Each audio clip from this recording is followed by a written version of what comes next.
Man domesticates extinct creatures, only nature has other plans.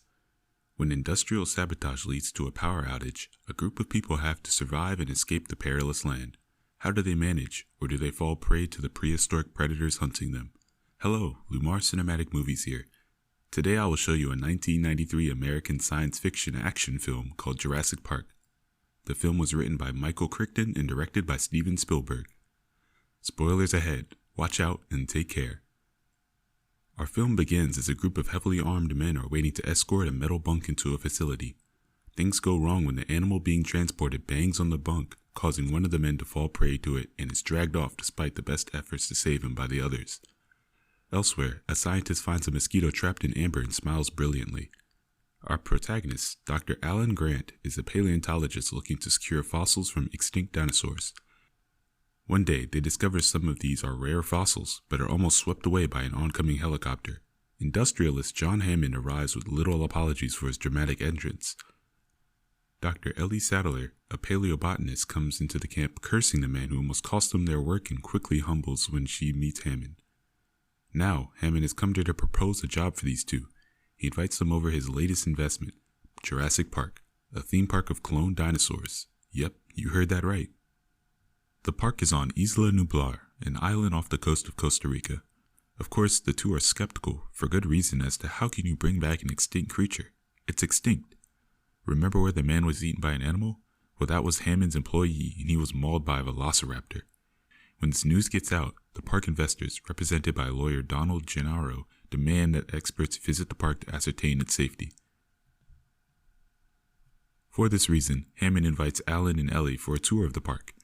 Gennaro also invites mathematician and chaos theorist Ian Malcolm. When the team arrives, they notice that the way out of the island is via air or boat. As they drive through the beautiful green environment, they are pleasantly surprised to see a live Brachiosaurus. They are driven to the park's visitor center, and here they are seated on moving couches for a tour into the scientific areas. The team learns that millions of years ago, mosquitoes were still present. Sometimes a mosquito would bite a dinosaur, then get trapped in the sap of a tree that is amber.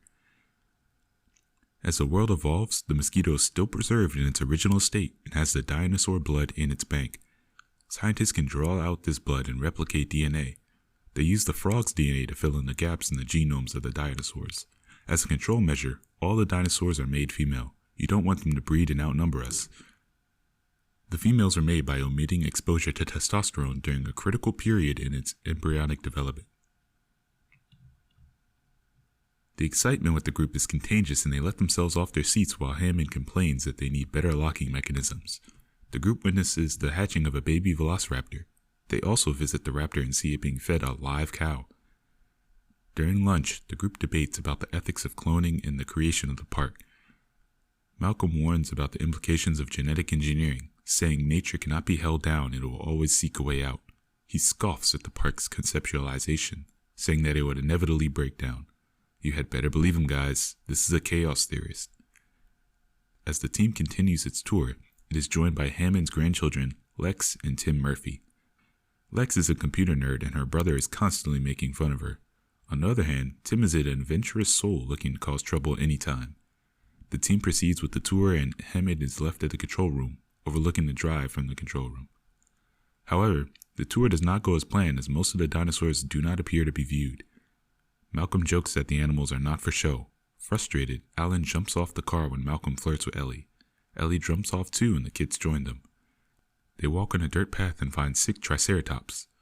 The sickness is odd, as it seems to have consumed some wild berries it was engineered not to. A tropical cyclone approaches Isla Nublar, and the team has to go back. Ellie offers to stay back and help the park's veterinarians study the triceratops. Many park employees leave for the mainland on a boat, and the visitors go back to their electric vehicles. This seems to be just the beginning of the tragedy.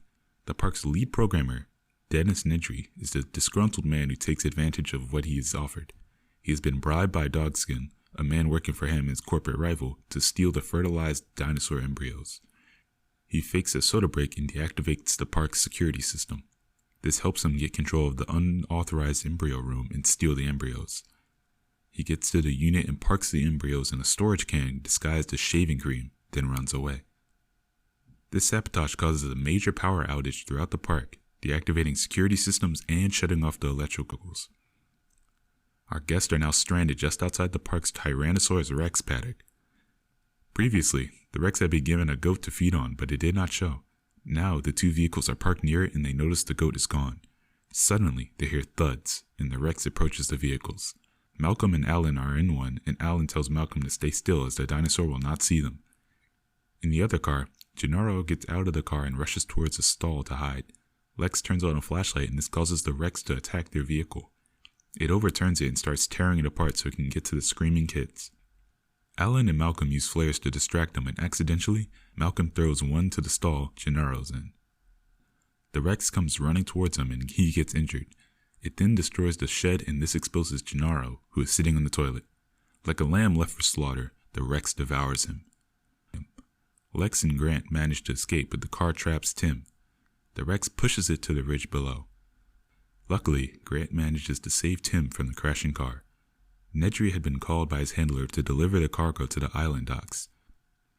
However, he gets lost due to the storm and crashes his Jeep Wrangler. As fate deems it, he is viciously attacked by a Dilophusaurus and killed. The shaving cream bottle falls out of his pocket into the muddy water below. Back at the control room, Elliot joins the park's game warden, Robert Muldoon, in searching for survivors. They manage to find Malcolm. Ellie traces the car, but the group has to flee as the Rex returns. It tries to catch up with them, but they drive away fast, getting lucky.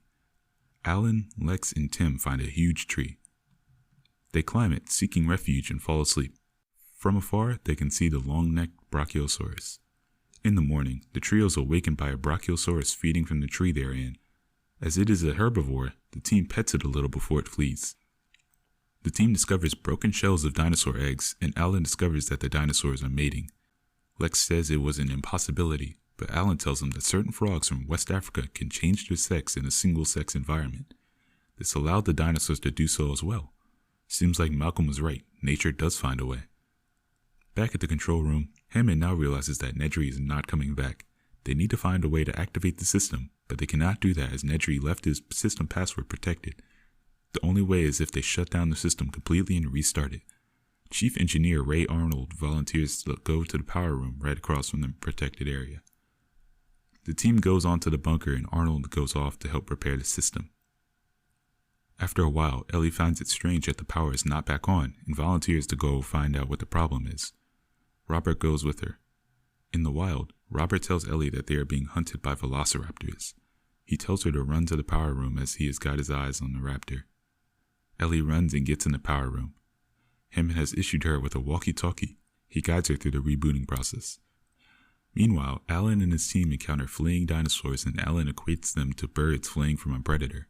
This turns out to be true as the Rex suddenly appears, catching one of the small fleeing animals and mauling it. The trio runs and encounters a perimeter fence. These fences are electrically charged, but with the power outage, they are safe. The team climbs up and across at the same time as Ellie is turning the power on.